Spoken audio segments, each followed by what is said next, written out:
শ্রী কৃষ্ণ চৈতন্য প্রভু নিত্যানন্দ শ্রী অদ্বৈত গদাধর শ্রীবাসাদি গৌর ভক্তবৃন্দ। হরে কৃষ্ণ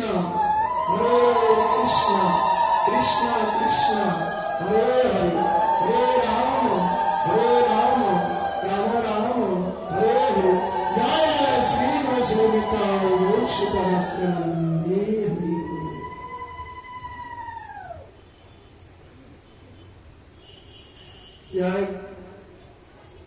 আমরা বক্সারডাঙ্গা বাজারে ভগবত সমিতি কমিটি বৃন্দের উদ্যোগে সকলের শুভদিনের উদয় হয়েছে। আমরা ভগবানের এই অমৃত কথা, মহাপ্রসাদ, অমৃত কথা হচ্ছে মহাপ্রসাদ, লীলামৃত কথা। প্রসাদ হচ্ছে দুই প্রকার। কেমন? এক প্রসাদ হচ্ছে মহাপ্রসাদ, হচ্ছে এই হরিকথামৃত, লীলা কথামৃত, এটা মহাপ্রসাদ। এই প্রসাদ আমরা ভগবান আমাদের কৃপা করে দান করেছে সেবা করার জন্য, আস্বাদন করার জন্য। আমরা এই প্রসাদ কি দিয়ে আস্বাদন করব? হাতে তুলে মুখে দিয়ে চাবিয়ে চাবিয়ে খাবো কি না? এই মহাপ্রসাদ লীলামৃত কথা কান দিয়ে সেবা করতে হবে, দুই কর্ণ দিয়ে। এই মহাপ্রসাদ দুই কর্ণ দিয়ে সেবা করতে হবে। এই মহাপ্রসাদ দুই কর্ণ দিয়ে যদি আমরা সেবা করি, শ্রবণ করি, আর যখন ভিতরে প্রবেশ করলে এটা রসটা আস্বাদন হবে যে হরিকথামৃত সত্যিকারী অমৃত কথা। এটা যে কত মিষ্টি, কত সুস্বাদ। হ্যাঁ,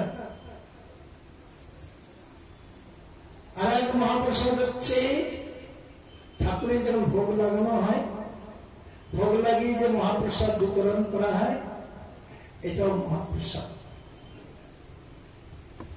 এই মহাপ্রসাদ আমরা হাত দিয়ে তুলে মুখে দিব, চাবিয়ে চাবিয়ে সেবা করব। এই মহাপ্রসাদ খেলে পেট ভরে, আর এই মহাপ্রসাদ খেলে লীলামৃত কথামৃত, এই প্রসাদ খেলে মন ভরে। হ্যাঁ, ওই প্রসাদ খেলে পেট ভরে, আর এই মহাপ্রসাদ খেলে মন ভরে। এই মহাপ্রসাদটা হচ্ছে সর্বশ্রেষ্ঠ। এই মহাপ্রসাদ যদি আমরা আস্বাদন করতে পারি তবে আমাদের আত্মার কল্যাণ হবে, আর ওই মহাপ্রসাদ খেলেও আত্মার কল্যাণ হয়। দুইটাই খুবই গুরুত্বপূর্ণ, একটাও কম নয়। কিন্তু আগে এইটা, যার জন্য যেখানে এই ভগবত অনুষ্ঠান হয়, গোবিন্দের সেবা হয়, সাধক বৈষ্ণবের সেবা হয়, সেই স্থানে যেতে হয়। আর গেলে অনেকে যেমন বৈষ্ণব সেবার মধ্যে দেরি করে যায়, কিন্তু দেরি করে যেতে না, কমপক্ষে 10টার মধ্যে অ্যাটেন্ড হওয়া দরকার। 10টার মধ্যে পৌঁছাতে পারলে, তার যদি আগে পৌঁছাতে পারে আরো ভালো, গিয়ে ওখানে ঠাকুর সেবার কাজ করতে হয়। তারপরে যখন এই কীর্তন এবং হরিকথার মধ্যে শুরু হবে, আমরা যেন সেটা আস্বাদন করতে পারি। এই জন্যই সবার বিশেষ প্রয়োজন। এই মহাপ্রসাদ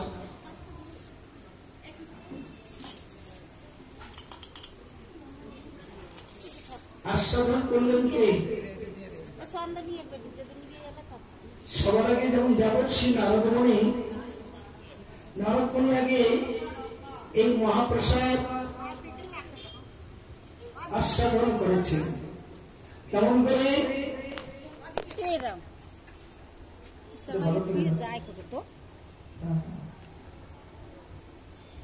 উল্টি পড়লে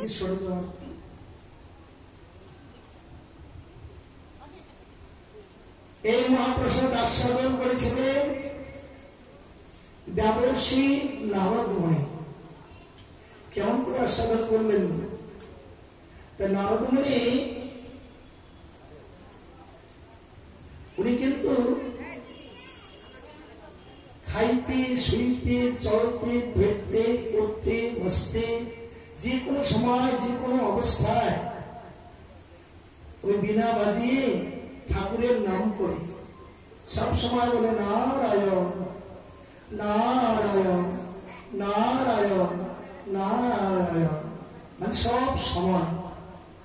তা নারায়ণ নাম করতে করতে যখন নারায়ণের আলোয় গেলেন,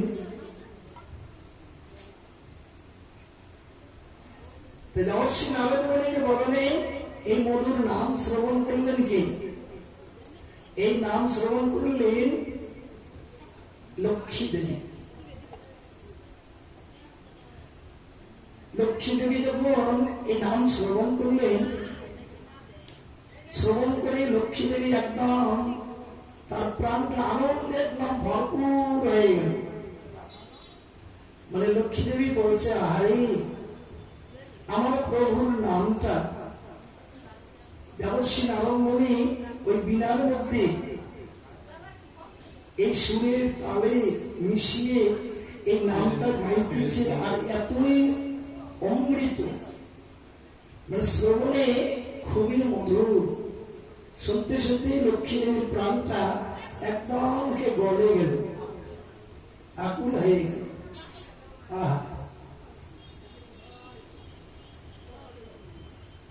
যখন প্রাণটা আনন্দে ভরপুর হয়ে গেল,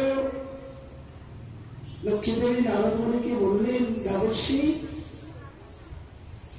তোমার বদলে আমার প্রভুর নাম শ্রবণ করে আমার প্রাণ একদম আনন্দে ভরপুর হয়েছে, আমি খুব খুশি হয়েছি। তা আমি তোমাকে বর দেব, তুমি আমার কাছে বর মাগো। নারদ মুনি বলছে যে মাতা আমার বর দিবে? হ্যাঁ, তোমাকে বর দেব, তুমি বর মাগো।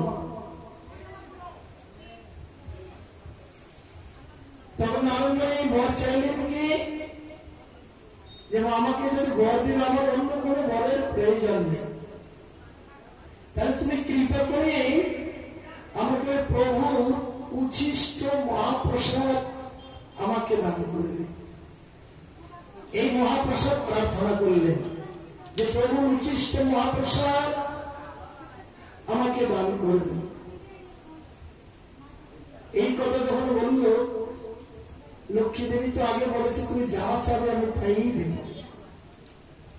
এই মহাপ্রসাদ যখন প্রার্থনা করলেন, লক্ষ্মী দেবীর অন্তরে চিন্তা হইল, বিশাল মহাবেশে হল কেমন। সেই দিন সকালবেলা ভগবান নারায়ণ ওই লক্ষ্মী দেবীকে বলেছিলেন যে তোমাকে একটা কথা বলি। কি কথা? আমার এই উচ্ছিষ্ট মহাপ্রসাদ তুমি কিন্তু কাহাকেও দিবে না, এই উচ্ছিষ্ট মহাপ্রসাদ তুমি কাহাকেও দিবে না, ভগবান লক্ষ্মীকে বলেছিলেন।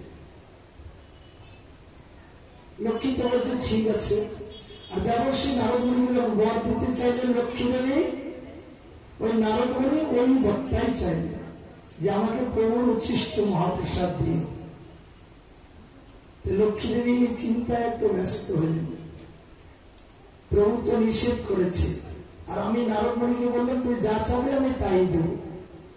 কেমন ঘটনা হয়ে গেল। এখন তখন বাধ্য হয়ে নারদ মুনিকে বললো, দেবর্ষি আচ্ছা মহাপ্রসাদ না চেয়ে তুমি অন্য কিছু চাও আমার কাছে? না না, আমাকে মহাপ্রসাদই দিতে হবে। তাও ঠিক আছে, তথাস্তু। দিতে চাইল ঠিকই, কিন্তু প্রভু যে নিষেধ করেছে, প্রভুর কথাটা এখন অবজ্ঞা করতে হচ্ছে।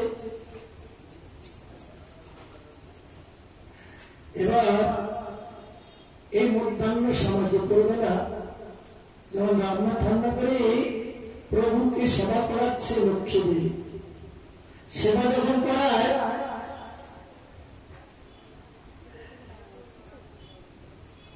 লক্ষ্মী দেবী প্রতিদিন যেভাবে আনন্দ হাসি মাখা বদনে প্রভুর সেবা করে, সেই দিন কিন্তু লক্ষ্মী গরিয়ের আর মুখে হাসি নাই। মানে ভিতরটা যেন ভিতরে যেন তার কত দুঃখ, যে আমি তো প্রভুর কথা আমি অবাধ্য করেছি।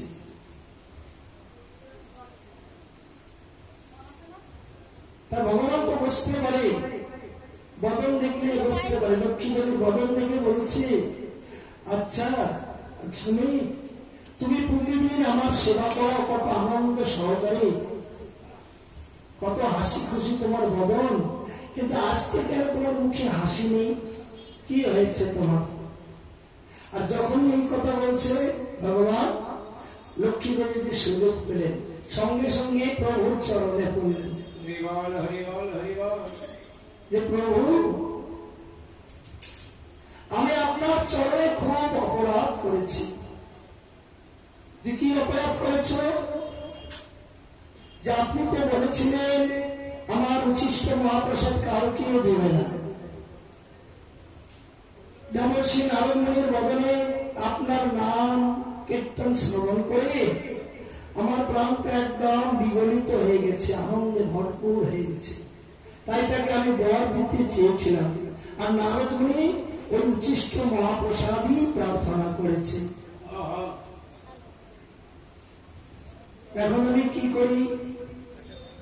নারদ মুনিকে আমি কথা দিয়ে ফেলেছি। তখন ভগবান বলেন, ও এই জন্য তোমার প্রাণে হাসি খুশি নেই, দুঃখ, ঠিক আছে, তুমি একটা কাজ করবে, আজকের জন্য তোমাকে আমি ছাড় দিলাম, আজকের জন্য তুমি দিয়ে দাও, কিন্তু আর কোনদিন দিবে না। লক্ষ্মী দেবী প্রণাম জানিয়ে বলো, ঠিক আছে প্রভু। তা ভগবান বললেন, আমার সামনে কিন্তু আমার ভক্তকে আমার উচ্ছিষ্ট মহাপ্রসাদ দেবে না। এই যে নিষেধ করছে ভগবান, ভগবানের সামনে খেতে নাই, ভগবানের চরণামৃত ভগবানের সামনে খেতে নাই। হ্যাঁ, এগুলো কিন্তু নিষেধ। এই যেভাবে আমরা প্রসাদ খাই, যে খাইতেছি, এটা নিষেধ, কিন্তু খাওয়া যায় না। ভগবানের উচ্ছিষ্ট প্রসাদ ভগবানের সামনে খেলে ভগবান কষ্ট পায়। ভগবানের চরণামৃত ভগবানের সামনে খেলে ভগবান কষ্ট পায়, যার জন্য আড়ালে খেতে হয়, নিয়ম। তাই এই যে নারদ মুনিকে যখন মহাপ্রসাদ দিলেন লক্ষ্মী দেবী, ভগবান বলে দিলেন, কিন্তু আমার সামনে দেবে না, তুমি আড়ালে দিবে। তাই লক্ষ্মী দেবী আড়ালে নারদ মুনিকে মহাপ্রসাদ দিলেন।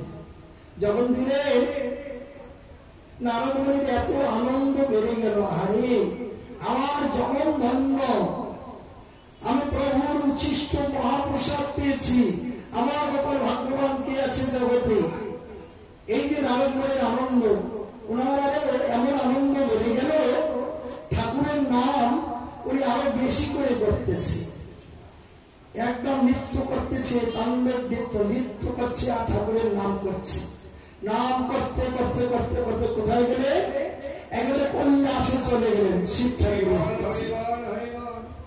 শিব ঠাকুরের কাছে যখন গেলেন, শিব ঠাকুর দেখছে, বাবা যে দেবর্ষী তোমার এত কেন আনন্দ? হ্যাঁ, এই কথা বললেন। তখন নারদ মুনি বলছে, আমি মহাপ্রসাদ পেয়েছি, মহাপ্রসাদ, তাই আমার এত আনন্দ। শিব ঠাকুর বলছে, তুমি মহাপ্রসাদ খেয়েছ, আমার জন্য এনেছ? যখন এই কথা বললেন, তখন বলছে, না, তোমার জন্য তো আমি আনিনি। বাহ, আমার জন্য কেন আনে নেই? তখন হাতের দিকে তাকিয়ে যাচ্ছে, এইভাবে দেখে কনিষ্ঠ আঙ্গুলের মধ্যে খালি কণিকা মাত্র লেগে আছে, অল্প। তখন নারদ মুনি তার এই কনিষ্ঠ আঙ্গুলটা শিব ঠাকুরের মুখের দিকে এগিয়ে দিলেন, যে দেখো কনিষ্ঠ আঙ্গুলে কণিকা মাত্র মহাপ্রসাদ আছে। এইভাবে দিলে শিব ঠাকুর এই মহাপ্রসাদটা খেয়ে নিলেন। যখন খেলেন, খাওয়া মাত্রই শিব ঠাকুরের এত শুরু করলো আর ডমরু বাজিয়ে হরিনাম করতে শুরু করলো। হ্যাঁ, নৃত্য করছে আর হরিনাম করছে আর ডমরু বাজাচ্ছে। মানে এমন তাণ্ডব নৃত্য শুরু করলে মনে হয় পৃথিবী একদম ধ্বংস হয়ে যায়, কাঁপতে আরম্ভ করলো। সবাই তো তখন দেখতেছি কেন আজকে এনার এত আনন্দ। হ্যাঁ, কিছুতেই কেউ থামাইতে পারছে না। তখন এই দেবদেবীরা এরা কি করলেন, বুদ্ধি করে ওই শঙ্করের কাছে চলে গেলেন, পার্বতীর কাছে। পার্বতীর কাছে গিয়ে সংবাদ যখন দিলেন যে ঠাকুর কেন এরকম হয়ে গেছে, তাড়াতাড়ি চলো তুমি। পার্বতী এসে গেছে, সত্যি কথাই তো, পৃথিবী ধ্বংস করে দিয়ে। তখন পার্বতী গেলেন, কি ব্যাপার, তোমার কি হয়েছে, এরকম আনন্দ কেন তোমার আজকে? সেটা বলেছে আমি মহাপ্রসাদ পেয়েছি, মহাপ্রসাদ, তাই আমার এত আনন্দ। তা পার্বতী বললেন, ও তুমি মহাপ্রসাদ পেয়েছ তাই তোমার এত আনন্দ, আমার জন্য এনেছ? যখন এই কথা বললো তখন শিক্ষা করলো, আনন্দ কমে গেল। বললো কিনা তোমার জন্য তো আমি আনি নেই। বাহ, আমি হলাম তোমার সহধর্মী, তুমি একা একা মহাপ্রসাদ খেয়েছ, আমার জন্য কণিকা মাত্র আনোনি। এই যে তখন পার্বতী রেগে গেলেন, শিক্ষা করতে আনন্দ থেমে গেলে পার্বতী রেগে গেলেন। এমন নৃত্য শুরু করলে পার্বতীও, মানে ভীষণ, আর কেউ থামাতে পারছে না। থামাতে যখন পারে না, দেবতারা কি করেন, যুক্তি করে সেই গোবিন্দের কাছে খবর পৌঁছে দিলেন, তাড়াতাড়ি করে গোলকে চলে গেলেন। ঠাকুর, আজকে এই দেবীর এরকম ঘটনা, এমন তাণ্ডব নৃত্য শুরু করেছে, মনে হয় পৃথিবী ধ্বংস হয়ে যায়, আপনাকে তাড়াতাড়ি যেতে হবে। সঙ্গে সঙ্গে আমার গোবিন্দ চলে আসবে। গোবিন্দ এসে গেছে, সত্যি কথা তো, এমন তাণ্ডব নৃত্য শুরু করেছে। তখন জিজ্ঞাসা করা হচ্ছে, কি ব্যাপার ভগবতী, তোমার কি হয়েছে, কেন এত রেগে গেছে? তখন পার্বতী বলল, আমার প্রভু মহাপ্রসাদ খেয়েছে, আমার জন্য কণিকা মাত্র আনেনি। কেন আনে? তাহলে সে কেমন আমাকে ভালোবাসে? ও একা একাই মহাপ্রসাদ খেয়েছে, আমার জন্য কণিকা মাত্র আনেনি, এই জন্য আমি রেগে গেছি। তখন ভগবান শ্রীকৃষ্ণ উনি বললেন, তুমি শান্ত হও, মহাপ্রসাদ খাবে তো, ঠিক আছে, তোমাকে আমি মহাপ্রসাদ দিব, কথা দিলাম। কত মহাপ্রসাদ খাবে? তখন পার্বতী শান্ত হয়ে বলছে, আপনি আমাকে মহাপ্রসাদ দিবেন, কিন্তু আমাকে শুধু মহাপ্রসাদ দিলে আমি খুশি হব না। জগতে এই যে যত জীব আছে এরা সবাই আমার সন্তান, আমি একাই মহাপ্রসাদ খাবো, আমার সন্তান সন্ততিরা কেউ মহাপ্রসাদ পাবে না, এতে আমি খুশি হব না। আপনি যদি মহাপ্রসাদ দেন সবাইকে দিতে হবে। তখন কৃষ্ণ বলে, ঠিক আছে, আমি কথা দিলাম তোমাকে মহাপ্রসাদ দেওয়ার জন্য। এবার আমি পুরুষোত্তম ভাবে প্রকট হব, পুরীতে প্রকট হব আমি জগন্নাথ রূপে। জগন্নাথ রূপে প্রকট হয়ে আমার মহাপ্রসাদ সবার আগে তোমাকে দিব, হ্যাঁ, তারপরে ভক্তদেরকে দেব। তাই পার্বতী বললে, আমি পুরীতে জগন্নাথ রূপে থাকবো, তুমিও গিয়ে আমার পাশে থাকবে বিমলা দেবী রূপে। যার জন্য পুরীতে যাবে, পুরীতে যেখানে জগন্নাথ দেবের মন্দির, তার পাশে হচ্ছে বিমলা দেবীর মন্দির। জগন্নাথের যখন ভোগ নিবেদন হয়, ওই ভোগ মহাপ্রসাদ সঙ্গে সঙ্গে পার্বতীর কাছে চলে যায়, বিমলা দেবীর কাছে। বিমলা দেবীর সেবা হবে, তারপরে এই মহাপ্রসাদ আনন্দ বাজারে চলে যায় ভক্তদের জন্য। তখন ওখান থেকে প্রসাদ বিতরণ হতে থাকে। তাই এই পুরুষোত্তম ভাবে যে এই মহাপ্রসাদ আজও পর্যন্ত এখনো সেখানে ওখানে জগন্নাথের যে ভোগ হয়, সেই ভোগের প্রসাদ স্বয়ং লক্ষ্মী দেবী উনি নিজে হাতে রান্না করেন এখনো। ওখানে কিভাবে রান্না হয় জানেন? এখনো মাটির পাতিলের মধ্যে রান্না হয়, মাটির পাতিল। আর কিভাবে রান্না হয়? প্রথমে একটা পাতিল বসে দিলেন উনুনের মধ্যে, ওখানে এত মনে করেন ডাল দিলেন, জল দিলেন, তারপরে একটা দিলেন মনে করেন ঘেট দিল, তারপরে আর কি কি সবজি আছে একটার পর একটা দিতেই থাকবি, হাত তাপ করে জলটা পর দেবে, তো এটা পাতিল দিবে, দিয়ে ওই আগুন দিল, ওই যে রাঁধুন আগুন দিয়ে দরজা লোকআপ করে দিয়ে বের হয়ে আসে। এদিকে সব রান্না হয়ে গেল। হ্যাঁ, তারপরে সময় আছে যে না রান্না হয়ে গেছে, দরজা আপনাতে খুলে যায়। এবার তখনকার যে পুজোরীরা ওই গিয়ে দেখে সব হয়ে গেছে, একটা একটা করে নামাচ্ছে, তারপর ঠাকুরের ভোগ লাগে। আর ওই পুরী ধামের যে মহাপ্রসাদ, তারপরে ওই বিমলা দেবীর কাছে যায়, তারপরে আনন্দ বাজারে যায়। আর এই মহাপ্রসাদ সারা পৃথিবী জুড়ে এই মহাপ্রসাদ বিতরণ হচ্ছে, সারা পৃথিবী জুড়ে। এই মহাপ্রসাদ যদি কেউ কণিকা মাত্র পায়, ভগবানের ভোগের প্রসাদ কণিকা মাত্র পেলে কি হয়? তার আত্মা একদম গোলকে চলে যায় ভগবানের কাছে। যার জন্য মহাপ্রসাদ চেয়ে নিয়ে খেতে হয়।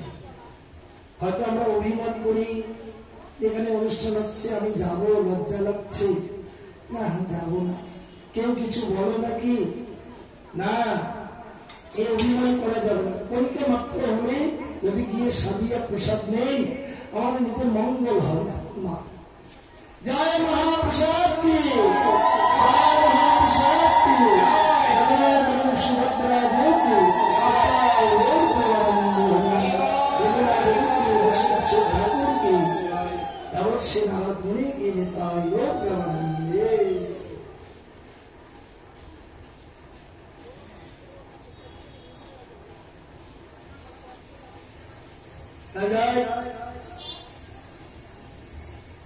আমরা